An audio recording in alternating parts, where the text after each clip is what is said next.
프란치스코와 보나벤투라. 지은이 폴 루트, 옮기니 한규희 보나벤투라. 프란치스코 출판사. 6장. 보나벤투라, 오늘날을 위한 영적 안내자. 우리가 3000년기에 다다르기는 했지만 영적 체험에 대한 관심은 사그라들 조짐이 보이지 않는다. 오늘날 세상은 영적 깨달음을 위한 다양한 방법을 주장하는 개인이나 단체들로 넘쳐난다. 불행히도 때때로 사람들에게 거짓 우상들을 본받아 따르도록 권하는 방법들도 있다.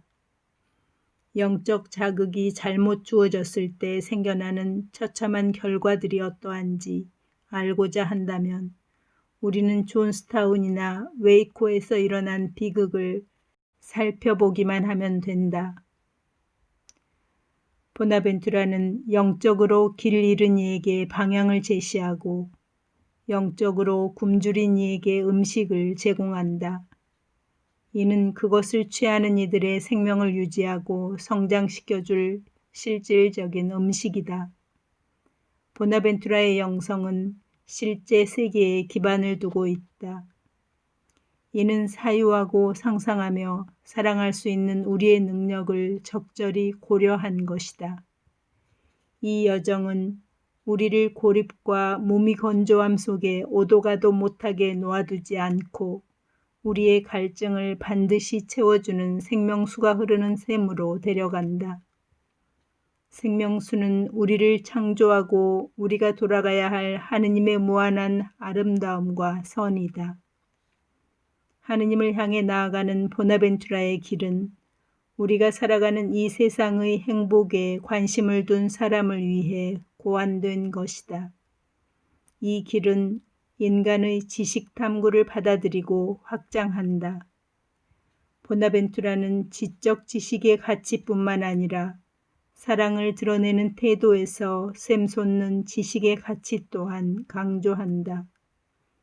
문학가이면서 학자로서 그의 언어는 아름다움과 조화, 그리고 하느님 안에서 그들의 완성을 찾고자 하는 바람에 대한 갈망을 우리 안에 일깨워주는 상상력을 북돋아준다.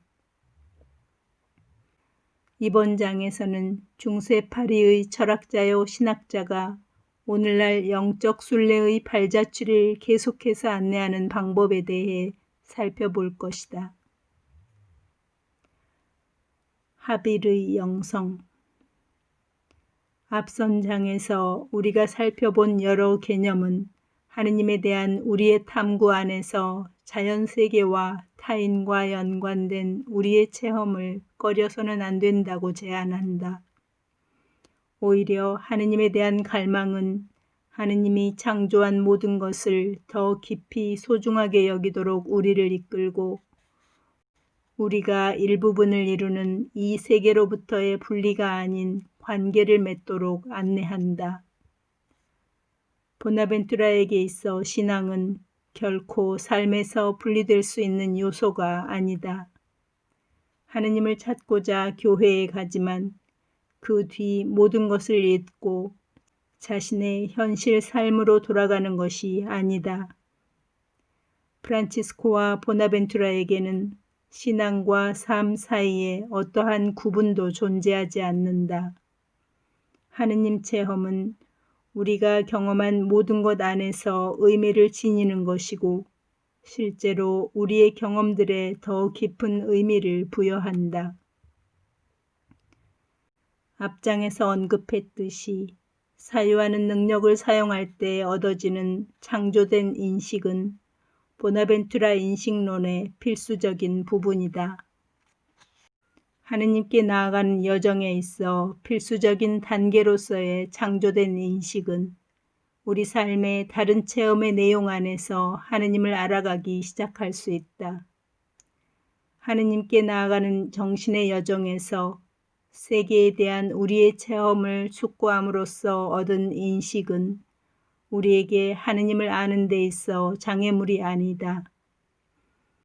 반대로 그러한 인식은 관상적인 신앙의 시각으로 바라보았을 때 우리를 하느님과 깊은 만남으로 안내한다. 신앙인이 그가 알고 있는 것의 의미를 관상할 때 그는 자신의 경험들 안에서 접했던 실제들을 하느님 현존의 상징들로 받아들일 수 있게 된다. 보나벤투라의 창조된 인식과 창조된 지혜의 종합은 인간 개인이 고립된 자아로 여겨지지 않는 것이 얼마나 중요한지 보여준다.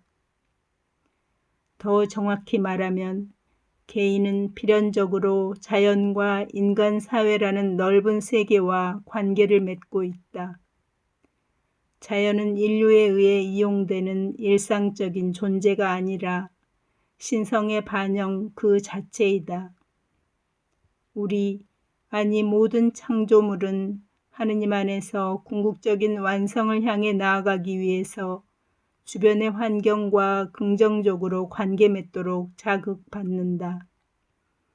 보나벤투라가 주장하듯이 우리가 하느님 체험을 추구한다면 자연 세계와의 우리의 관계는 우리 자신 앞에 물질 세계 전체를 지고한 장인이신 하느님께 올라갈 수 있는 거울로 놓아두는 것이어야 한다.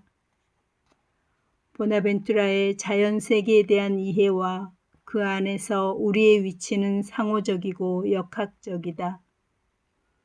그는 인간을 수동적인 객체의 세계 한가운데에 놓인 주위 환경으로부터 철저히 분리되고 낯선 고립된 객체로 묘사하는 어떠한 삶의 이해도 거부한다.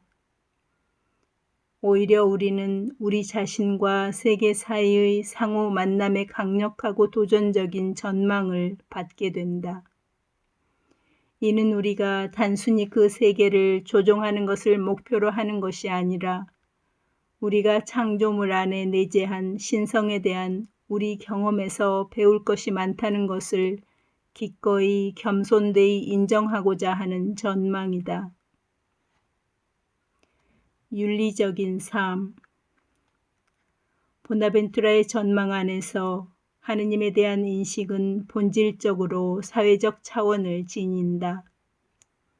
그것은 단순히 하느님과 개인 사이의 사적인 일이 아니라 필연적으로 타인과의 관계를 수반한다. 하느님을 향한 여로를 따르는 여정은 덕의 실천으로 특징지어지는 윤리적인 삶을 살아가는 것을 필요로 한다. 이는 추상적이거나 비인격적인 의무에 따른 관점에서 이해되어서는 안 된다. 오히려 덕은 하나의 생활 방식이다. 도덕적인 삶은 하느님을 향한 여로를 따르는 개인적인 진보와 사회적인 진보 모두를 가능하게 한다. 영적 여정의 정점이 하느님 사랑의 체험 안에서 발견되는 것처럼 덕의 정점도 사랑의 실천 안에서 발견된다. 보나벤투라는 정의 하나만으로는 도덕적인 사회를 보장하는 것이 불충분하다고 주장한다. 정의의 실천은 일정한 일치와 질서의식을 달성할 것이다. 그렇지만 이러한 일치와 질서가 계속되기 위해서는 또한 무질서와 분열로 악화되지 않기 위해서는 사랑이 필요하다. 사회 구성원 개개인은 다른 사회 구성원들의 최고의 행복을 바라야 한다. 이러한 이상이 성취되기 어렵다는 것은 의심할 여지가 없다. 하지만 보나벤투라는 그 이상이 프란치스코의 삶에서 드러나기에 이러한 생활 방식은 가능하다고 주장한다. 프란치스코의 체험은 윤리적이고 도덕적인 삶의 모범으로 제시된다. 윤리적으로 살아가라는 권고는 하느님 사랑의 요구에 응답하려는 시도이다. 여기에서는 프란치스코가 그러했듯이 그리스도의 삶 안에서 표현된 가치들을 그 토대로 삼는 생활 방식을 받아들이려는 의지가 필요하다. 무엇보다도 윤리적 삶이란 인류를 향한 하느님 사랑의 신비, 프란치스코의 마음을 사로잡았던 그 신비에 빠져들은 것이다. 어떤 이의 전 존재가 무한한 사랑 그 자체에 사로잡히게 되면 그는 그 답례로 사랑하지 않을 수 없다. 사랑을 갖게 되는 즉시 완전에 속한 모든 것, 곧 행동하고 고통받고 살고 죽는 곳조차 쉬워진다. 따라서 우리는 사랑이 커가도록 애써야 한다. 왜냐하면 완전한 사랑은 다른 모든 것을 완전으로 이끌기 때문이다. 현세기에 들어 우리는 정의에 대한 다양한 요청을 목격했다. 애석하게도 이러한 요청들이 자주 증오, 폭력, 집단 학살, 독재 정권의 수립으로 변질되는 것을 보았다. 정의를 위한 투쟁이 사랑의 불에 고취되지 않는다면 억압받던 이는 너무나 쉽게 억압자가 되고 불의의 악순환이 지속될 수 있다. 보나벤투라는 우리에게 도덕성의 중심에 하느님의 선성에서 흘러나오는 무한한 사랑을 근원이자 원천으로 삼는 진실한 사랑을 찾아야 함을 상기한다. 보나벤투라는 우리의 하느님 체험과 인간 경험의 다른 차원들 사이에 이분법을 설정하지 않는다. 그의 작품들은 자연과 사회, 세계와의 우리의 필연적인 관계에서 생겨난 문제들을 다룬다는 측면에서 의미 있는 방법으로 종교적 체험에 대해 말할 수 있음을 증명한다. 인식탐구. 인식탐구는 인간 활동의 본질적인 요소이다. 인식탐구는 우리가 계속해서 우리 자신, 타인, 우리가 살아가는 이 세상에 대해서 더 많은 것을 알고자 시도하는 인간 본성의 일부인 것 같다. 하지만 우리가 인식에 이르는 방법 또한 우리가 결국 알고 있는 쪽으로 생각하는 경향을 가지는데 영향력이 크다.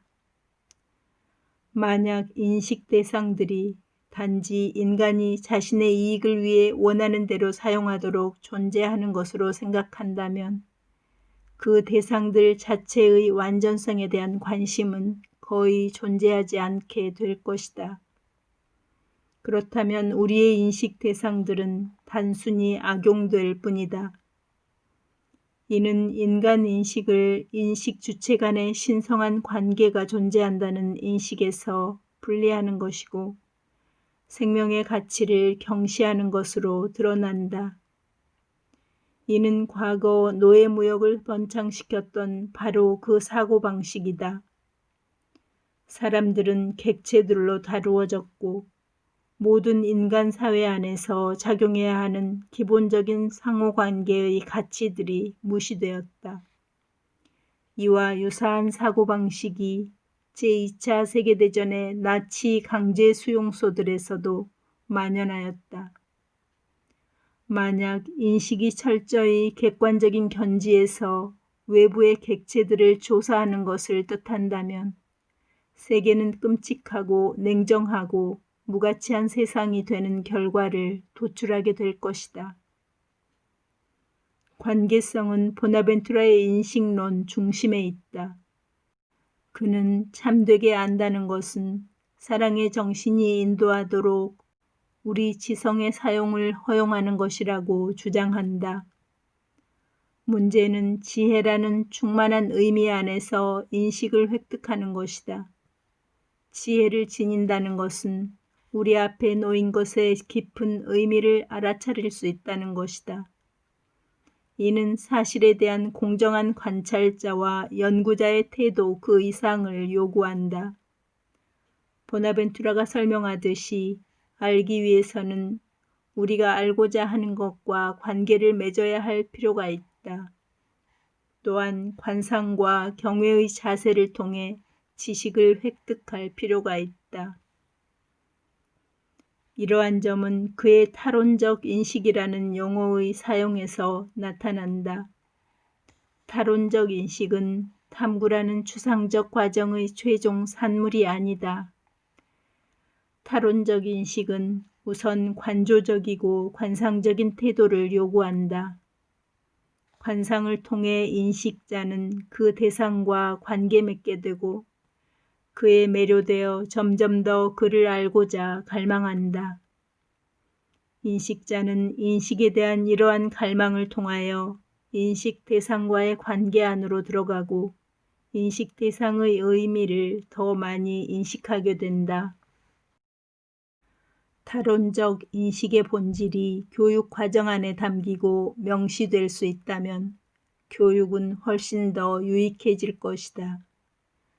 너무 자주 교육이 사실과 정보를 축적하는 수단이 되곤 한다. 아마도 마우스 클릭 한 번으로 많은 양의 정보를 얻을 수 있는 이 전자시대에서는 더욱더 그러하다. 그러나 정보보다 더 요구되는 것은 인간 공동체 삶을 위한 그 정보의 가치를 평가할 수 있는 능력이다. 이러한 능력은 오직 지혜의 획득을 통해서만 얻어진다. 지혜는 속도가 아니라 깊이를 통해 얻어지며 이러한 깊이 속으로 빠져들어가는 관상 안에 존재한다. 인식의 본성에 대한 보나벤투라의 이해는 이탈 또는 무심함의 부정적이고 파괴적인 영향에 소리 높여 반대하는 점점 더 늘어나고 있는 현대 철학자들에게 영감을 줄 수 있다. 이탈은 인간을 무심한 시선으로 주위 환경을 관찰하는 조사관으로 간주한다. 만약 이탈이 우리 인식론의 기준이 된다면 본질적으로 그것은 파괴적이다. 만약 우리가 그렇게 살아가는 사람들이 만든 환경 이론들을 발전시키고자 노력한다면 우리는 개인적인 의미가 결여된 잿빛의 황량한 세상에 남겨지게 될 것이다. 여기서 인식은 오직 객관적인 탐구에 의해서만 가능하다는 헛된 믿음에 맹목적으로 사로잡힌 유리된 이성적인 사람을 몰아내는 것이 필요하다. 탐구 대상과 자신과의 거리를 유지하려고 노력하는 이성적인 사람은 인간 활동의 세계, 필연적으로 감정과 욕구를 반드시 포함하는 세계로부터 소외된다. 이성적인 사람을 반대하는 이들은 인식론이 신뢰받는 인식론이 되려면 관상의 태도를 내포해야 한다고 주장한다. 만약 우리 자신이 누구인지 알고자 한다면, 또한 우리 자신의 미래를 위한 목적의식을 갖고자 한다면, 우리는 반드시 우리가 관심을 갖는 것이 무엇이고 사랑하는 것이 무엇인지를 물어야 한다. 보나벤투라는 이성적인 사람의 이의를 제기하는 오늘날의 시위자들과 뜻을 같이 한다. 관상의 태도는 보나벤투라가 창조된 지혜에 대해 말할 때 요청했다. 그는 이성적 탐구를 통해 얻어지는 인식, 오늘날 일반적으로 과학 지식이라 불리는 인식을 즉각적으로 거부하지는 않았다. 사실 그는 과학 지식의 가치를 인정하고 그것을 창조된 인식이라 이름 붙이고 하느님께 나아가는 여정에서 고요한 위치에 자리매김한다. 그러나 과학 지식은 우리가 인식하는 다른 방법들, 관상을 통한, 관계를 통한, 사랑을 통한 인식으로 보완될 때 자신의 고요한 위치를 차지한다. 보나벤투라의 전망 안에서 하느님에 대한 인식을 얻는다는 것은 우선 새로운 문제를 인식하는 것이 아니라 관계를 체험하는 것이다. 보나벤투라는 이것이 참된 하느님에 대한 인식, 즉 타론적 인식이고 이는 프란치스코의 삶이 증명한다고 주장한다. 이를 따르는 것이 하느님에 대한 인식이다. 이는 타론적 인식 체험의 의미를 숙고하는 것으로서 얻어지는 인식이고 하느님께 나아가는 정신의 여정 첫 6장의 주제를 이룬다. 하지만 이러한 인식은 영혼과 하느님 사이의 사랑의 신비적 관계 안에서 발견되는 지고한 인식에 대한 겸손한 인정 안에서 마지막에 이르러 철회된다.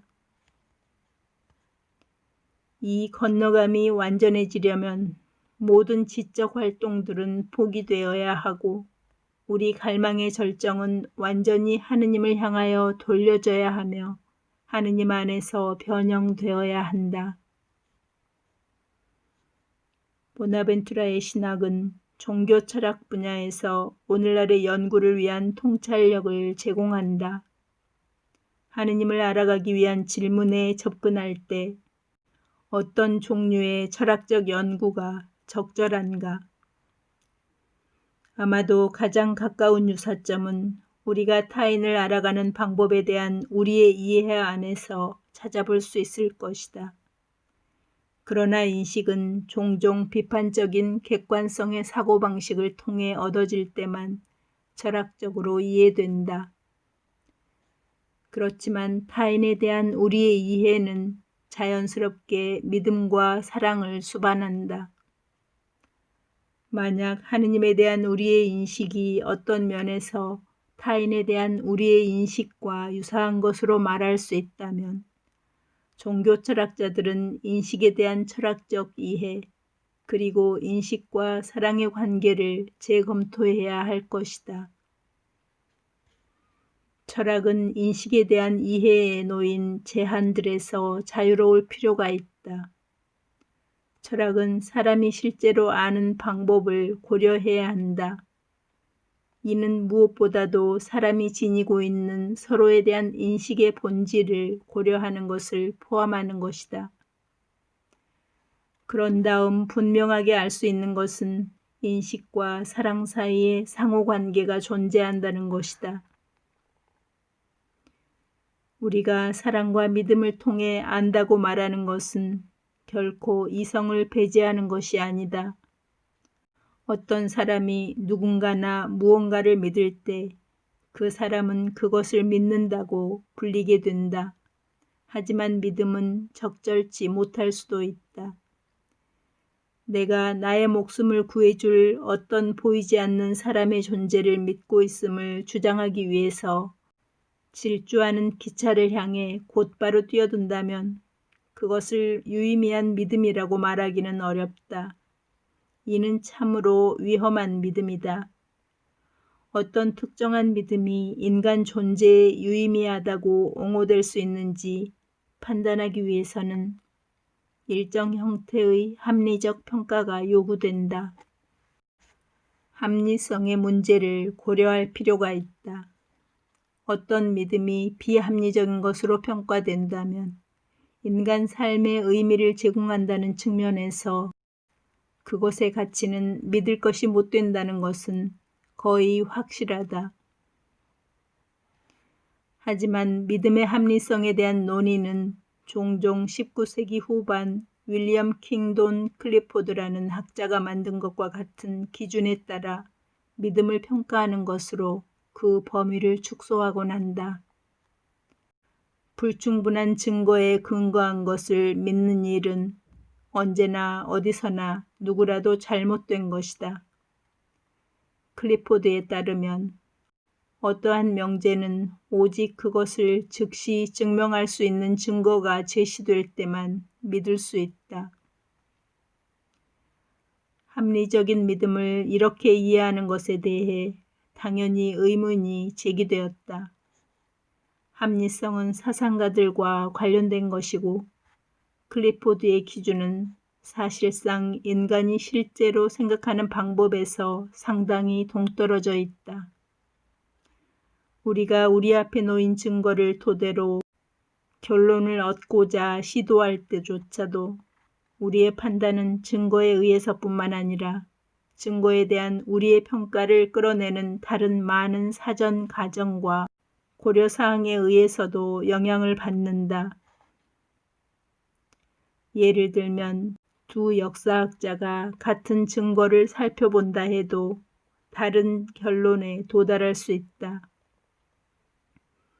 우리는 일반적으로 예를 든 두 역사학자 가운데 한 명이 비합리적이라고 말하지 않는다. 반대로 양쪽 입장 모두 이성적이라고 여긴다. 대신 역사학자들이 가졌던 증거에 대한 그들의 평가를 끌어내는 사전 가정들의 측면에서 다양한 결론을 설명한다. 만약 우리가 역사학자들의 가정이나 논증 방법이 비합리적이었다고 판단 내린다면 그럴 때만 그 결론이 비합리적이라고 말할 수 있다. 이러한 평가는 광범위한 요소들을 고려해야 한다. 역사학자들이 증거로 인정한 증거, 역사학자가 속한 전통에 따르는 역사적 해석의 원칙, 그 전통 안에서 허용되는 인간 삶의 목적에 대한 확신에 대한 심사가 그러한 것들이다. 이는 이러이러한 것이 평가받게 될 사건이라는 역사학자가 지닌 믿음의 합리성이라는 넓은 틀과의 관계를 고려해야 할 것이다. 믿음의 합리성에 관한 문제는 단순히 어떤 특정 명제가 공정하고 특정 개인과 상관없이 일반적인 조사 절차에 따른 타당한 것인지 검토하는 것보다 훨씬 광범위한 것이다. 이를 설명하기 위해 철학자 바실 미첼은 항해사와 등대의 예를 사용한다. 함선의 불침번은 함선이 육지로부터 수백 마일 떨어져 있다는 항해사의 계산에도 불구하고 자신이 등대를 목격했다는 것을 믿는다. 하지만 불침번이 지닌 믿음의 합리성은 단순히 독립적으로 평가되지 않는다. 그의 믿음은 항해사의 증거와 모순되기에 잘못된 것이다. 얼마 지나지 않아 망군이 육지가 보인다고 보고할 때 불침번의 믿음은 더 타당한 것으로 여겨지게 된다. 우리는 개인적인 진술이 특정 조사 절차에 따라 정해진 기준을 충족하는지 평가하는 것에 대해 말하는 것이 아니다. 믿음의 합리성은 그 믿음의 진실성을 반박하거나 옹호하게 될 요소들의 상호작용 관계에 대한 평가를 통해 파악된다. 하느님을 인식하는 문제에 대한 보나벤투라의 접근은 하느님이 존재한다는 명제를 논리적으로 증명하는 것을 목표로 하는 과정을 중심으로 구성되지 않는다. 더 정확히 말하자면 그는 하느님을 체험하는 것은 가능한 것이고 이러한 체험은 우리가 맺는 자연세계와 사회세계와의 관계로부터 발생하는 다른 주장들의 맥락 안에서 의미가 있다고 주장한다. 그는 하느님 체험이 비이성적인 행위를 일으키는 것이 아니라 오히려 우리가 환경과 이웃과의 관계에 있어 긍정적인 영향을 준다는 것을 보여주고 있다. 따라서 그의 주장은 다른 주장들에 비추어 받아들일 수 있다. 인식 탐구는 끊임없는 탐험이다. 이 역시 인류에 의해 행해진 숭고한 탐험 가운데 하나이다. 그러나 이 탐험에 진심으로 나서고자 한다면 우리가 찾고자 하는 것이 무엇인지 이해하는 것이 중요하다. 우리가 찾고자 하는 것은 단순한 사실들이 아니다. 이러한 것들은 인간 내면의 깊고 깊은 갈망을 채워줄 수 없다. 우리는 의미, 관계성, 우리를 우리 자신 너머로 끌어내줄 그 무엇을 찾고자 한다. 이러한 인식을 향한 우리의 탐구 안에서 보나벤투라의 통찰력은 매우 유용한 길잡이 역할을 할 수 있다. 하느님의 아름다움. 아시시의 프란치스코에게 영향을 받은 보나벤투라의 작품들은 프란치스코의 시와 신비주의에 부합하는 사고방식을 포함하고 있다. 그러므로 보나벤투라가 프란치스코가 매우 강하게 체험한 하느님의 실제에 대한 무언가를 담아내기 위해 비유적인 심미적인 언어를 사용하고 있음을 확인하는 것은 놀랍지 않다. 스위스 신학자인 폰 발타살은 보나벤투라의 작품들이 지니는 미학적 특징을 다음과 같이 언급하고 있다. 모든 위대한 학자들 가운데 보나벤투라는 자신의 신학 안에서 아름다움에 대해 광범위하게 다루고 있는 사람 가운데 한 명이다. 단순히 그가 그것에 대해 매우 빈번히 언급하기 때문이기도 하지만 그렇게 함으로써 자신의 내밀한 체험을 분명하게 표현하고 자신만의 새로운 개념 안에서 아름다움을 다루고 있기 때문이다.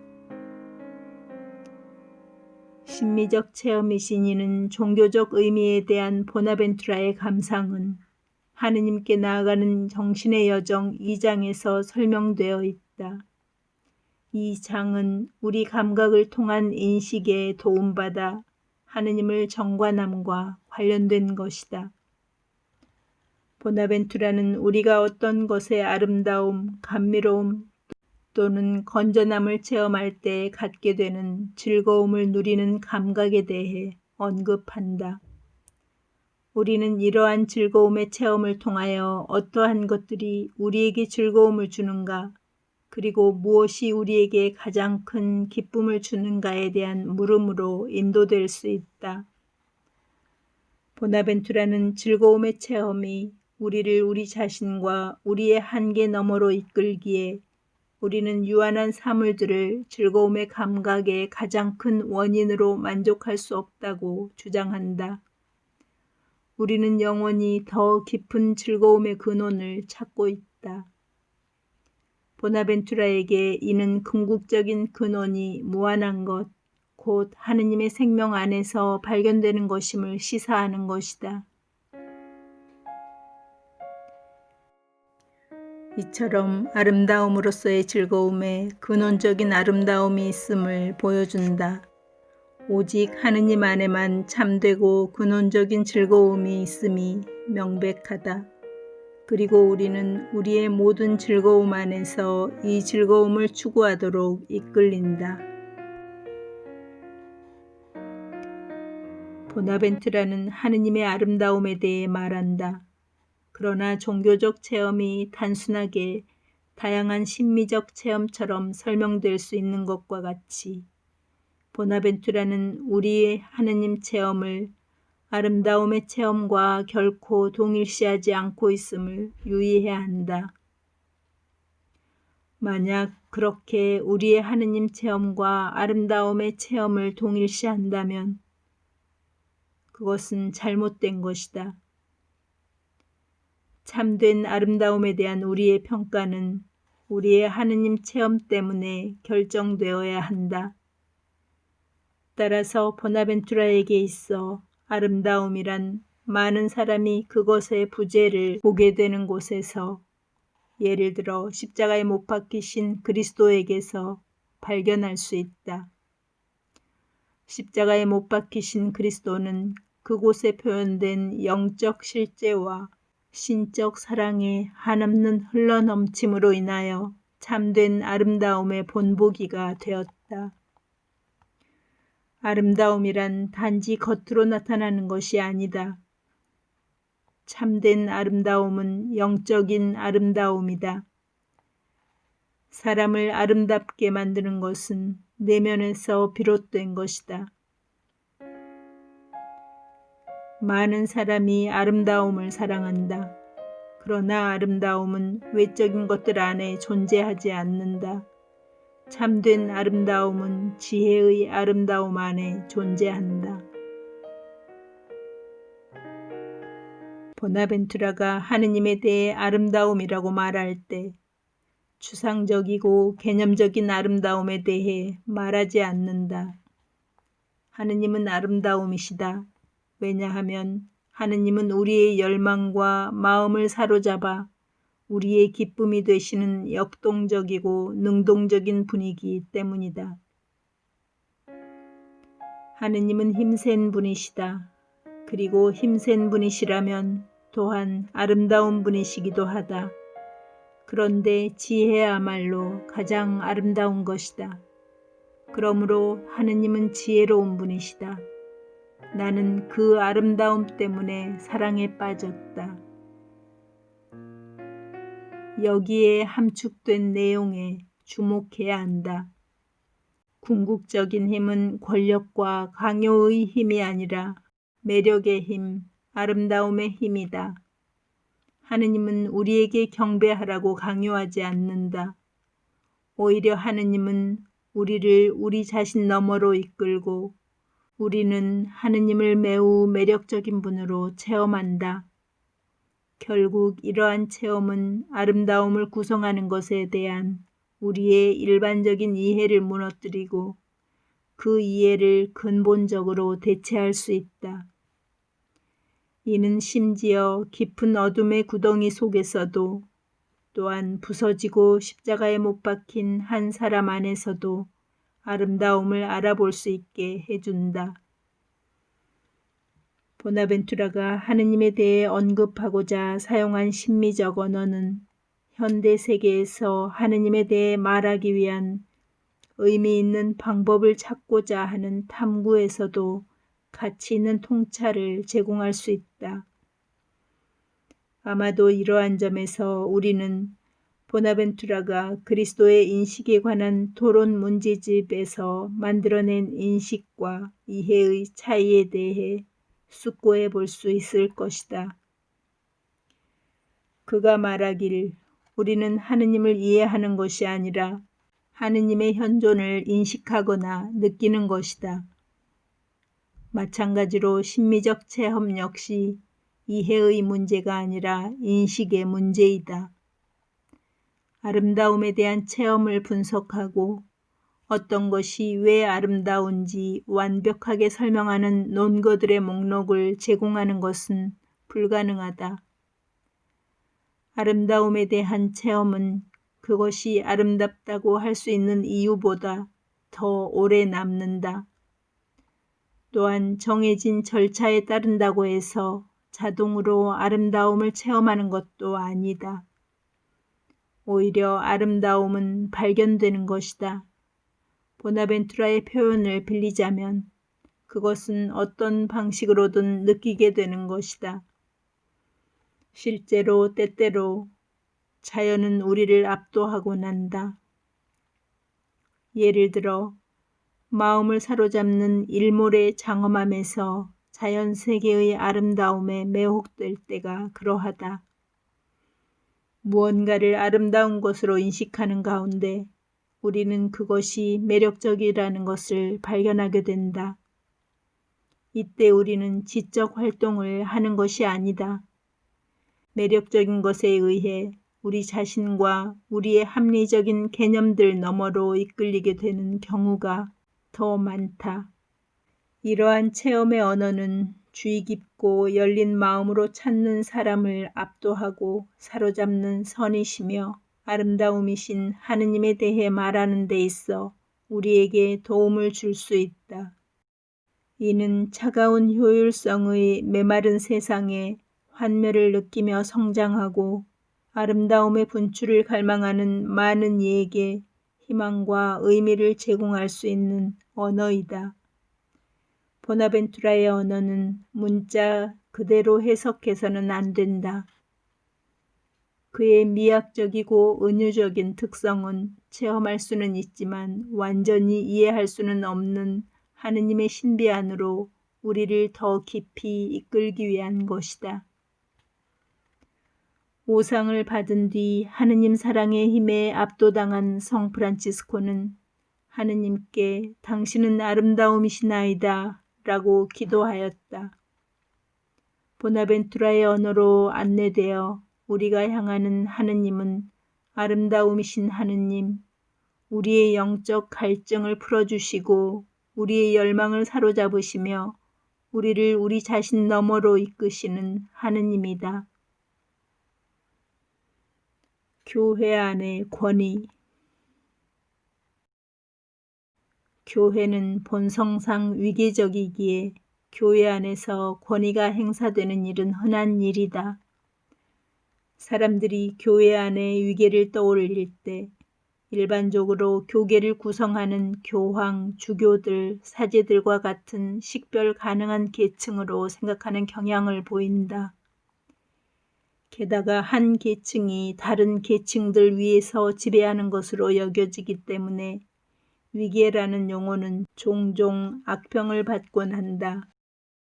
이는 위계의 개념에 대한 매우 고정된 이해이고 실제로 보나벤투라의 용어 사용과도 전적으로 맞지 않는 것이다. 위계에 대한 그의 이해는 위 디오니시우스의 작품들에서 영감을 얻었다. 보나벤투라가 위계 질서에 대해 언급할 때 그의 첫 관심사는 개별 인간 안에 담긴 영성적 단계에 있다. 각 사람은 사고방식과 활동 안에서 하느님과 같은 존재로 성장하기 위해 도전한다는 점에서 위계화되도록 불림받았다. 보나벤투라는 6일간의 창조에서 다음과 같이 언급하고 있다. 관상의 세 번째 부분은 위계화된 인간의 정신을 숙고하는 것으로 이루어진다. 그리고 이것은 항구함과 아름다움, 그리고 즐거움을 방사하는 별들 또는 별들의 빛을 통해 이해된다. 이 세 가지를 향유할 때 영혼은 위계화된다. 위계는 권력 구조의 언어가 아니라 하느님과 함께하는 삶이나 영성의 언어에 그 기원을 두고 있다. 위계는 하느님과의 관계라는 관점에서 인간의 상태와 관련된 것이다. 한 개인은 그가 어떤 특정한 영성적인 자질을 보일 때 위계화되고 교회는 이러한 자질들이 발현되고 융성할 때 위계화된다. 이러한 자질들은 어떠한 것들인가? 보나벤투라의 이해에 따르면 위계화된다는 것은 하느님과의 관계를 항구하게, 아름답게, 그리고 즐겁게 살아가는 것이다. 항구함은 기도와 관상의 핵심이라는 관점에서 삶에서 참으로 중요한 것이 무엇인지 집중할 수 있게 해주는 것, 주의를 기울이고 충실하며 특히 진실한 사랑으로 사랑할 수 있는 것을 말한다. 아름다움은 외적인 아름다움이 아니라 무엇보다도 지혜의 습득을 통해 기도 안에서 성장하는 아름다움이다. 즐거움은 하느님에게 부름을 받았고 그분의 권능으로 고양되었다는 인식 안에서 하느님 나라에 봉사하는 열정적인 삶을 통해 그 자신을 표현하는 즐거움이다. 교회는 본성상 위계적이다. 이것은 교회가 그 계급 구조에서 지배계층을 가지고 있음을 의미하는 것은 아니다. 반대로 모든 사람은 교회 안에서 위계화되도록 요구받는다. 이런 식으로 이해하면 교회의 위계 질서는 부동의 현실이 아니라 오히려 하나의 도전이다. 위계적 교회가 된다는 것은 권력과 지배력과는 아무런 상관이 없다. 위계적 권력을 요구하는 교회 내 어떤 단체도 권위라는 이름으로 발언할 때는 그 발언들이 항구함, 아름다움, 즐거움으로 물들어 있을 때만 지지를 받을 수 있다. 또한 이를 유지했을 때 공동체의 삶에서도 이와 같은 태도들이 성장하도록 촉진할 수 있다. 위계로서의 교회에 대해 말한다는 것은 프란치스코의 삶처럼 항구하고 아름답고 즐거운 삶의 증거를 통하여 하느님 나라 고향을 살고자 하는 공동체로서의 교회에 대한 도전이다.